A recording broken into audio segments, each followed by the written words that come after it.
한겨레 단독이 나왔습니다. 체포 지시 안 했다는 계엄 1, 2인자 윤석열과 김영현을 언급한 것으로 보입니다. 그러나 한 달 전 구금 계획 짰다라는 단독이 나왔습니다.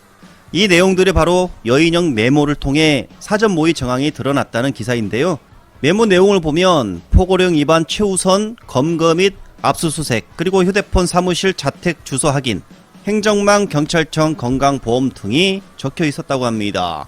자, 여기서 나오죠. 최우선, 검거, 검거라는 단어가 나오고요. 또 포고령 위반으로 검거 및 압수수색을 하라. 자, 이렇게 메모에 적혀 있었다는 것입니다. 이 메모에 주요 인사 14명이 적혀 있었는데요. 바로 체포 명단이죠. 그런데 그 14명이 홍장원 조지호 메모와 일치했다는 것입니다.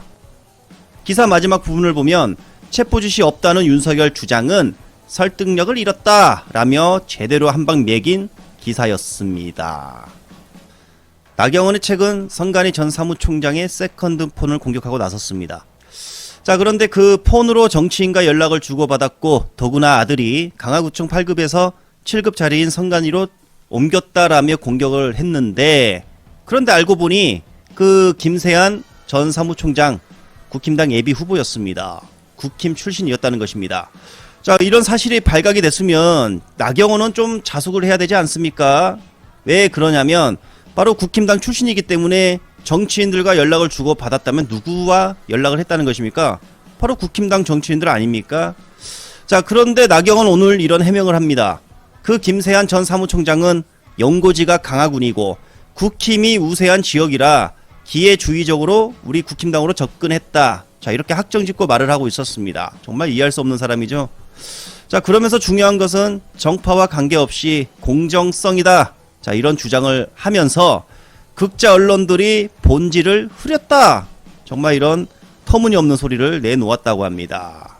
제가 볼 때 정말 자충수를 든 것이죠. 조용히 있으면 사라질 이슈인데, 자, 오히려 국힘당 출신의 그 성간이 사무총장이 아들을 인사청탁했다. 자, 이런 프레임이 씌워질 수밖에 없는, 오히려 국힘당이라는 단어가 크게 전파가 될 수밖에 없는 자충수를 두고 말았다. 안녕하세요, 정치일학입니다. 자, 이제 본 이야기 시작해 보겠습니다. 정말 도가 지나친 여론조사들이 쏙쏙 나오고 있었습니다. 구구 매체에서 조사한 차기 대권 김문수가 이재명을 오차범위 밖으로 앞섰다, 이런 기사도 보도하고 있었는데요. 김문수 46.4%, 이재명 41.8%라며 정말 말도 안 되는 결과를 선전하고 있었습니다. 1000명 표집에서 구구층 500명에 육박한 표집을 해놓고 그 부분에 대해서는 언론들이 침묵을 하고 있죠. 그 이념 선양 표집만 감춘 채 기사를 보도하고 있었습니다. 하지만 오늘 나온 리얼미터 여론조사 꽃 두 조사를 보면, 자, 먼저 이 두 조사 또한 보수가 많이 표집이 되었다는 상황을 생각하면서 보시길 바랍니다. 차기 대권 다자구도 리얼미터 조사를 보면, 자, 다자구도라는 점을 생각하시고 이재명 46.3% 대폭 상승을 했다고 합니다. 김문수 18.9%, 한동훈 6.9%, 홍준표 6.8%, 오세훈 5.1의 결과가 나왔습니다. 압도적입니다. 압도적. 여론조사 꽃 결과도 보시겠습니다. 이재명 43.6%, 김문수 11.8%, 한동훈 6.4%, 홍준표 5.3%, 오세훈 5.1%. 여권 후보를 다 합쳐도 이재명 대표를 이길 수 없다. 정말 이재명 대표가 압도적 격차로 1등을 하는 그림이 그려지고 있었습니다. 그렇다면 양자 대결은 어떤 결과가 나왔을까요? 다 같이 보도록 하겠습니다. 이재명, 김문수, 이재명 대표 50%, 드디어 50을 돌파했습니다. 김문수 31.6%. 자, 보수가 조금 더 표집이 된 부분을 생각하시면요, 엄청난 격차로 이재명 대표가 이기고 있다.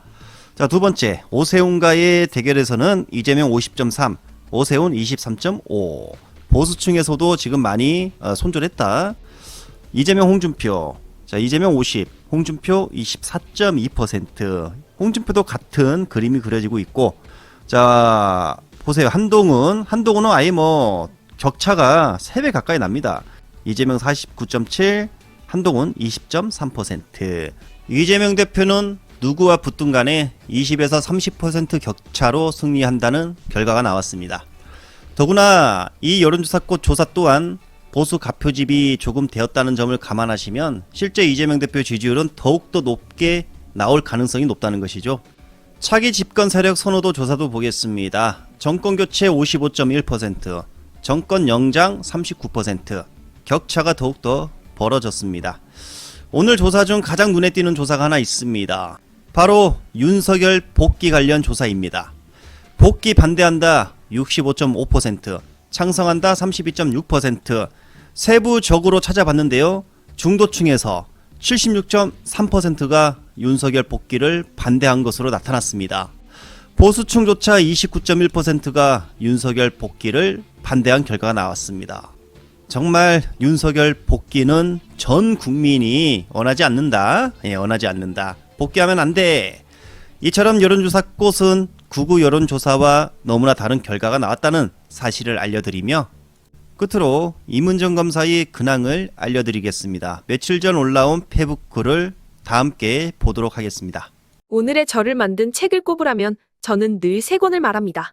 삼국지, 논어, 단재 신채호 선생님의 조선상고사, 초등학교 6학년 때 아버지가 사오신 삼국지에 열광하며 중국사 등 역사에 관심을 가지게 되었고, 고등학교 때 우연히 펼친 논어에서 어지린이란 사람을 사랑하는 것이다. 알지란 사람을 아는 것이다 구절을 접하며 동양고전에 눈을 뜨게 되었는데, 외모와 가난에 대한 열등감이 휘몰아치던 질풍노도의 사춘기와 겹치면서 왜 우리나라는 이렇게 작고 등의 못난 생각에 한참 허우적거리게 되었습니다. 그때 그런 저를 건져낸 건 단재 신채호 선생님의 조선상고사였어요.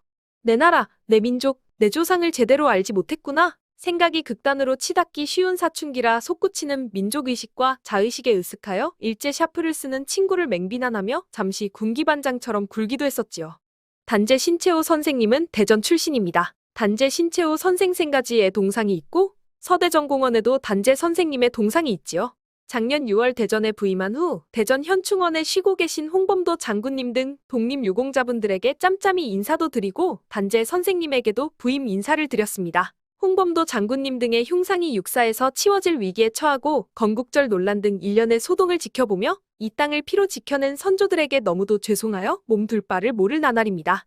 그런 분들이 지켜낸 이 땅에서 나고 자라 그런 분들의 후손으로서 그분들에게 그 역사에 부끄럽지 않게 해야 할 바를 해야겠다고 다시 한번 다짐하는 3.1절 대한독립 만세, 민주주의 만세. 봄눈 내리던 지난 주말 단재 신채호 선생님 생가지에 잠시 다녀왔습니다. 오늘, 내일 봄비가 내린다던데 봄비와 함께 대한민국의 봄도 활짝 피어나겠지요. 준비한 내용은 여기까지고요. 정말 내용이 알찼다면 구독과 멤버십 회원 되어주시길 바랍니다. 힘이 납니다. 감사합니다.